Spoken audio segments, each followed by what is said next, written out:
Sababa waraana kaaba Itoophiyaatti waggaa lamaaf gaggeeffameen qaama seerummaa isaa kan mulqame TPLF kora waliigalaa 14ffaa gaggeessuuf qophiirra akka jiru beeksisus miseensotuma isaa irraa mormiin isa mudataa jira. Galaanaa Balaa yaada aangoonni naannichaa sadarkaa garaagaraarra jiran jedhan walitti qindeessuun kana qopheesseera.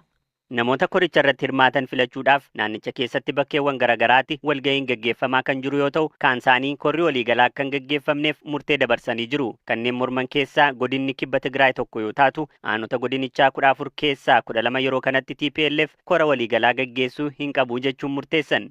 Dursaa TPLF kataan Dr. Dabratsiyoon Gabra Mikaa'elee fi pirezidantii bulchiinsa yeroo naannoo Tigraay kataan obbo Geetaachoo Raddaa gidduutti garaagarteen akka dhalate gabaasaalee fi ibsa gaggeessitoonni kunniin kennan irraa hubachuun ni danda'ama. Godina kibba ba'aa aanaa Andirtaatti miseensonni TPLF walga'ii taa'aniin korri waliigalaa yeroo kana akka hin gaggeeffamne murteessuu maddeen BBC'tti himan. Afyaa'ii aanaa Andirtaa Aadde Sillaas Haftuu akkas jedhu. Uummanni rakkoo walxaxaa keessa osoo jiruu fi paatichi tokkummaa yeroo hin jirkanaatti kor waliigala geeggessuun waan dursi kennamuuf qabu miti. Geeggesaan paatichaa fi itaanan isaanii tokko osoo hin ta'in geeggessa koomishinii to'annoo paatichaa dabalatee miseensonni isa bakka hin jirreetti kor geeggessuun sirrii miti. TPLF kanaan dura ibsa kenneen umurii isaa waggaa 50 keessatti qormaatni isa mudate hin beekne amma isa mudachuu beeksisee ture. TPLF mootummaa federaalaa fi boordii filannoo irraa beekamtii osoo hin argatiin kora gaggeessuun uummata Tigraayiif balaa fidee dhufaa jechuun kan morman jiru. Gama biraan ammoo koomishinii to'annoo giddu galeessaa TPLF miseensota koree kora 14ffaa kana qopheessuuf turan miseensummaarraa kaasuu beeksiseera. Gaggeessaa koomishinii to'annoo TPLF kataan obbo Takla Birhaan Araayaa paarticha keessa gareen karaa hin malleen deemu akka jiru eeruun gaggeessaan kaayyoo isaarraa yoo maqe dhaabicha mancaasaa jechuun BBC'tti dubbatanii ture. Godina Ba'aa Tigraayitti itti gaafatamaa ijaarsa uummataa kataan obbo Girmaa Dastaa korri kun ammaan kana gaggeeffamu akka hin qabne akkasiin dubbatu. Paartiin tokko yeroodhaan kora gaggeessuun gaariidha. Garuu qophii irratti wantoonni qophii barbaadan jiru. Yaada faallaa qabatanii koratti dhiyaachuun sirrii miti. Garee lamatu jira. Gareen tokko bulchiinsa yeroo kan to'atu yoo ta'u, kan biraa immoo paartichaan kan durfamudha. Kanaaf korichi akka hin gaggeeffamne kan morminuuf gareen tokko garee biraa mancaasaa jennee waan yaadneef. Gaggeessitoota TPLF gidduu waliigalteen dhabamuu fi mootummaa federaalaa wajjin walitti mufachuun rakkoonni geessisuu danda'u yaada keessa galchuun korri waliigalaa TPLF gaggeeffamuu hin qabu. Haala akkanaa keessa taanee kora gaggeessuun caalatti garee lamatti waan gargar nu baasuuf tarii waraanattis deebisee waan nu seensisuu maluuf korichi kufaa akka ta'u godhameera. Miseensonni aanaa Andirtaa kora kanarratti hin hirmaannu jedhanii murteessaniiru. TPLF boordii filannootti akka haaraatti galmaa'ee beekamtii osoo hin argatiin kora gaggeessuus ta'e filannoo biyyaalessaa keessatti hirmaachuu akka hin dandeenye ministeerri muummee Abiyyi Ahmed akeekkachiisanii ture. TPLF fi mootummaan federaalaa waraanatti seenuu hordofee boordiin filannoo Itoophiyaa qaama seerummaa TPLF mulquun isaanii yaadatama. Waraanni dhaabbatee araarri erga bu'ee booda irra deebiin galmaa'ee qaama seerummaa isaa akka argatu jedhamus TPLF garuu akka haaraatti galmaa osoo hin taane qaamni seerummaa akka dhaabaatti amma dura qabaachaa ture akka deebi'uuf dubbii himaan TPLF obbo. Mee naftanyaan namni Oromiyaa keessaa akka baatu jettan lakkoofsa naa barreessa. Naftanyaan Oromiyaa keessaa bahuu qabdi. Oromiyaa keessatti jiraachuu hin dandeessu. Biyya isii dhannee jiraachuu hin dandeenyu. Biyya teennaa bahuu qabdi warri jettan barreessaa. Biyya teenna keessatti mataa ol qabattee jiraachuu jirti jechuudha. Mataa isiin ol qabattee biyya keenya keessa jiraachaa jirtu hin dandeenyu bakka. Waliin jiraachuu hin dandeenyu. Naftanyaan irralee Oromoo diina Oromooti borulee diina Oromooti. Nu wajji jiraachuu hin dandeenyu wajjin jiraachuu hin dandeenyu. Nu keessaa bahuu qabdi Oromiyaa keessaa bahuu qabdi. Daangaa ilaa daangaatti ka soddaa Amaaraa taatee jirtus fudhadhu yookaan gadhiisiniitii danda'e bayi nu keessaa yookaan waliin nurra deemu hin feenu Oromiyaa keessaa bahuu qabdan. Alfalli bakka hin feenu Oromiyaa keessa jiraachuu akka Amaarri hin dandeenye amma booda kaan qeerroo Oromiyaa bahuu qabdan Amaarri Oromiyaa keessaa bahuu qaba jechuudha bakka kalaas. Ashama harka fuune kabajamtootaa fi jaalatamtoota keenya oduu qabannee isinii dhiyaannee jirra. Asumaan hordofaa waa'ee Oromiyaa keessatti deemaa jiru, waa'ee ammaan tana deemaa jiru Oromiyaa keessatti, waa'ee Oromiyaa keessatti babal'achaatiin jiru. Mee walumaan haa laallu. Dhugaa dubbachuu fi yeroo ammaa kana wanni Oromiyaa keessatti deemaa jiru kana maqaanessu kana maqaanfachiisu. Sabaaf sablammii Itoophiyaa guutuu qabattee Oromiyaan taa'utti jirti. Oromiyaan sabaaf sablammii adda addaa qabatteetiin taa'u jirtu kana sablammii adda addaa tana keessaa maaliif uummata keenya irratti namni duulaa? Maaliif sabni hin taane uummata keenya irratti duulaa? Maaliif nurratti duulanii? Maaliif nu saamanii? Maaliif nu ajjeesanii? Maaliif gara keenyatti bololanii? Maaliif lafa teenya saamanii? Maaliif nutti as deemanii? Maaliif baha gala nu dhowwanii? Kaje'umee walumaan haa laallu. Kabajamtootaa fi jaalatamtoota keenya oduun kiyya kaarraa kanaa gadi bu'aa yoo ka xiyyeeffattu taate waa'ee Itoophiyaa keessatti deemaa jiru. Itoophiyaa jechuun Oromoo jechuudha. Dachiin Itoophiyaa tun harki 75 yookaan harki parsantiin 75 Oromoo jechuu dandeessa. Garuu saba keenya garteen uummata keenya irratti ka duulaatiin jiru fiinxaaleeyyiin Amaaraa yeroo ammaa kana uummata keenya irra waraana bantee uummata keenya ajjeesaa, uummata keenya waliin nyaataa, uummata keenya wajji jiraachaa, uummata keenya saamaa, uummata keenya kaaniin gama kaaniin irratti ajjeesa, ajjeecha irra lalabsa, gama kaaniin uummata keenya ajjeesa nu wajji jiraachuu jirti. Kabajamtootaa fi jaalatamtoota keenya nu nama jibbineetii miti. Sablammii kamiinuu waliin jiraachuu dandeenya. Nu wanni nama jibbinuuf hin jirtu. Biyya waliin qabna. Garuu namni nu wajji jiraachuun maaliif dadhaba? Nu nama ni dandeenya, namni maaliif nu hin dandeenye? Maaliif nu saamani? Maaliif nu ajjeesan? Maaliif nu gumani? Maaliif nutti bololani? Kabajamtootaa fi jaalatamtoota keenya dubbiin xiyyataa irraa tanaa qoosaadhaaf miti. Haasa warra yookaan onlaayina kanarraa iyyaa ooluuf miti. Gara nyaattee dubbii as keessaan adeemaatiin jirtu.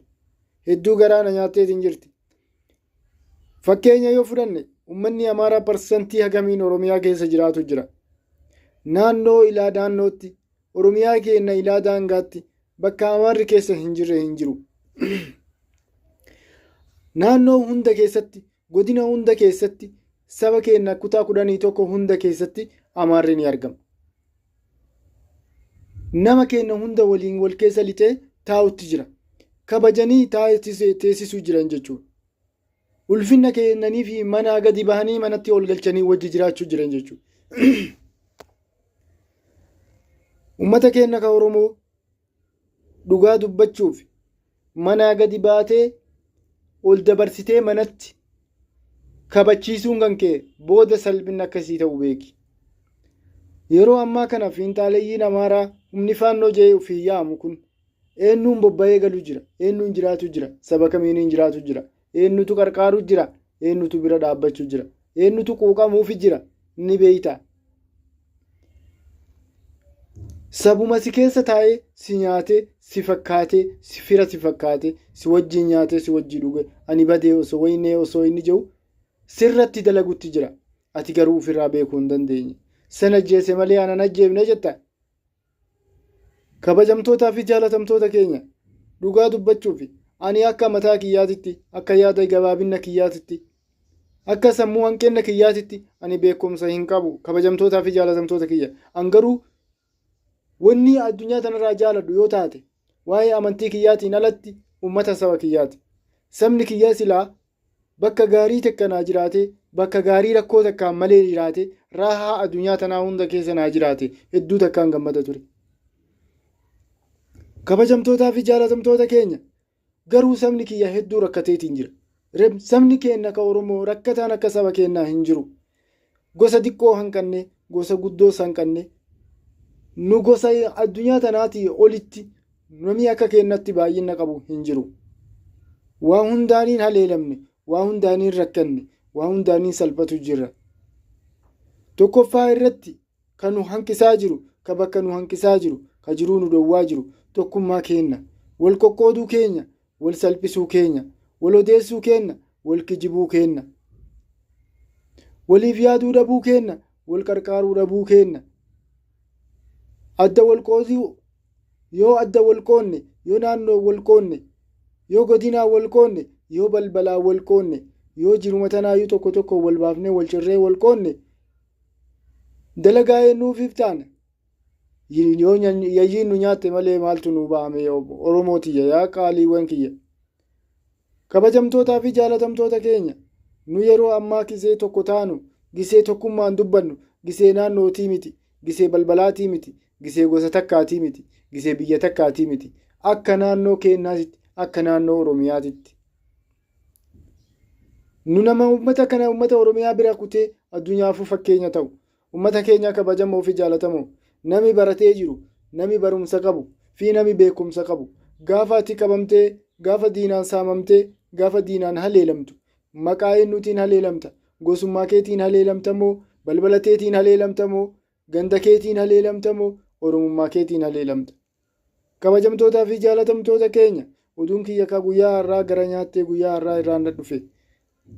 Ani kaniin jaaladhu, kaniin addunyaa tanarraa jaaladhu saba kiyya hedduun jaaladhaa hedduun kabaja. Garuu miidhaa saba kiyyaa kana dadhabeetiin jira. Wanni beekumsaa fi miti kaasirra bahee dubbachuuf jiru. Ani onlaayina kanarra bahee iyyuu hin dandeenye. Beekuus hin danda'u. Garuu waan jette jaan jaartiin garatti beekee afatti wallaalee jette jaan. Garaan na beekuus dubbachuu hin dandeenye. Garaan na beekuus dubbadhee ofirraa buqqisuu natti mi'aawuu dide. Garuu afaan kiyya, loqoti kiyya kana hundaayyuu kabajtanii yoo naa dhageeffatan hedduu naa galatoomaa. Kabajamtootaa fi jaalatamtoota keenya ani akka amma yeroo ammaa kana isin wajji haasa'u jiru kanatti quuqaman natti jira. Ani akka mataa kiyyaatti saba kamiyyuu keessa dhatte. Mee asumarrattiin isin goolaba. Yaga yeroo biraa walitti deebinuuf mee nagaan naa tura. Oromootiyya yaa qaaliiwwan kiyya.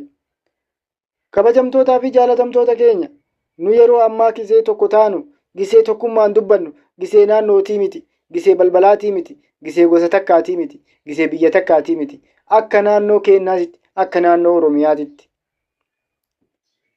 Nu nama uummata kana uummata Oromiyaa bira kutee addunyaafuu fakkeenya ta'u. Uummata keenya kabajamoo fi jaalatamoo. Nami baratee jiru, nami barumsa qabu fi nami beekumsa qabu. Gaafa ati qabamtee, gaafa diinaan saamamtee, gaafa diinaan haleelamtu. Maqaa eenyuutiin haleelamta?